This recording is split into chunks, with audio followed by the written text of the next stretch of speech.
నమస్తే అండి. మీ అందరికీ ఒక విషయం చెప్పాలనుకుంటున్నాను, అందుకే ఈ వీడియోల గురించి. ఈ వీడియోలో ఉన్న విషయం గురించి మాట్లాడదామని. సో పిచ్చుక చూసారా? నీ గోడ మీద అన్నం, నీళ్ళు, మట్టి దీపం ఉండే ఆ చిప్ప కూడా పెట్టడానికి చాలాసార్లు పెట్టినా పలిగిపోయినాయి. అవి గిన్నె పెట్టాను, గిన్నె కూడా పెట్టాను. నీళ్ళలో నీళ్ళు మాత్రం ఖచ్చితంగా కావాలి. మార్నింగ్ అయితే 5కి 4:30 అయితే తినడానికి రెడీ వస్తాయి. నేను మార్నింగ్ వంట చేయను కాబట్టి బియ్యం పెడతా నేను. అలాగే బ్రెడ్ ఉంటే బ్రెడ్ పీసెస్ ఉంటే బ్రెడ్ పెడతా, ఏముంటే అది పెడతా. కానీ బియ్యం అయితే పెడతా ఖచ్చితంగా, ఎందుకంటే పౌరాలు వంటి తింటాయి కాబట్టి. కానీ అలాగే మధ్యాహ్న పూట అయితే ఖచ్చితంగా అన్నం పెడతాను నేను. కానీ అన్నం పెట్టకపోతే మాత్రం కాకులు వచ్చి నేను వచ్చాను కదా అన్నం పెట్టు అని కావు కావు కావు అని అరుస్తూనే ఉంటుంది. నిజం చెప్పాలంటే ఆ కాకి మాకు మంచి ఫ్రెండ్గా ఉంటాయి అవి. అంతేకాదు పావురాలు కూడా ఫ్రెండ్గా ఉంటాయి. నేను రోజు పెడతాను. ఒక్కొక్కసారి టైంకి ఊరికి వెళ్ళినా కూడా, మా ఊరికి వెళ్ళినా కూడా నేను పెట్టకపోతే చాలు ఇక వెంక పెట్టుకుంటాయి. నిజంగా చెప్పాలంటే నేను వస్తే మళ్ళీ ఊరికి వచ్చినాక మళ్ళీ ఇంటికి నేను వచ్చేస్తే చాలు ఇక వాళ్ళు చాలా హ్యాపీగా ఫీల్ అవుతాయి. నిజంగా చెప్పాలంటే నేను రోజు అన్నం పెడతా కదా, కొంచెం లేట్ అయినా అనుకోండి అన్నం పెట్టకపోతే, అన్నం పెట్టు నేను వచ్చినా కదా అని అన్నం పెట్టమంటాయి. నీళ్ళు మాత్రం చాలా తాగుతాయి. ఎంత తాగుతాయి అంటే ఎక్కువ తాగుతాయి నీళ్ళు కంపల్సరీ. అన్నం లేట్ పెట్టినా సరిగా నీళ్ళు మాత్రం కంపల్సరీ కావాలి. నేను అందుకే మార్నింగ్ లేవగా నీళ్ళు తాగడానికి వస్తాయి. నీళ్ళు నేను చూస్తూ ఉంటాను. నీళ్ళలో కొంచెం దుమ్ము అవి ఉన్నాయి అనుకోండి, నీళ్ళు పడేసి కడిగేసి మళ్ళీ నీళ్ళు పోస్తాను నేను. నీళ్ళు మాత్రం ఖచ్చితంగా కావాలి.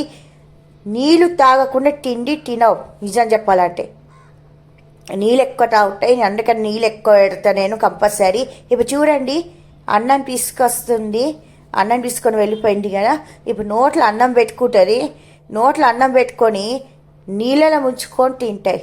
ఇంకో విషయం చెప్పన్నా, అన్నం కన్నా చపాతీ అంటే చాలా ఇష్టం కాకికి. నేను చపాతీ పెడతా, నేను అన్నం పెడతా, చపాతీ పెడతా, చపాతీ ముక్క పెడతా. నేను చపాతీ వేస్తా కదా, ఎక్కువ చేసిన తర్వాత నేను ఒక 3-4 చపాతీలు ఉంచుతానండి వాళ్ళ కోసం, కాకి కోసము సపరేట్ పక్క పెడుతూనే ఉంటా. ఎందుకంటే మనని తినేసాడు అనుకోండి, మన కాకి పెట్టడానికి ఏముండాలని. అందుకే నేను ముందే ఎక్కువ చేసి పెడతా. అయినా చపాతీ కూడా